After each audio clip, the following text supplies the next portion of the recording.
How to create a WordPress website. Hello everyone, welcome back to our channel, The Solution Guy. So in today's video, I'll simply guide you on how you can create a WordPress website. So just make sure to watch the video till the end. Now, in order to create a WordPress website, you have to make sure that your hosting packages actually support WordPress. Because if your hosting package only supports Python or JavaScript or some other type of coding languages and not ready-made drag and drop websites such as WordPress, then you will not be able to create it. In my case, I have the iBrave Unlimited hosting, and then I'll show you how you can go ahead and then actually create a WordPress website from it. So basically, you have to log into your hosting panel, and then once you log into your hosting panel, you simply want to select your packages. So let me also go ahead and then do that.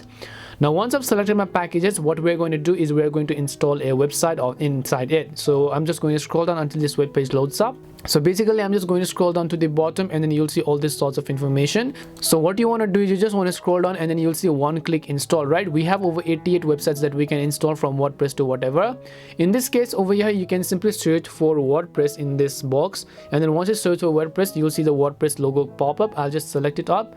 And then once I select the WordPress logo, basically it will take me to a page where I can simply install a WordPress website on my domain. So if you've not yet already added your domain, then make sure to add your domain first of all. And because in my case I've already added a domain, I'm going to select the domain in this case, and then once I select the domain, I'm going to simply make sure to enter the root directory in this site. And then once I do that, all I will do is I'll just click on the button that says install WordPress over here.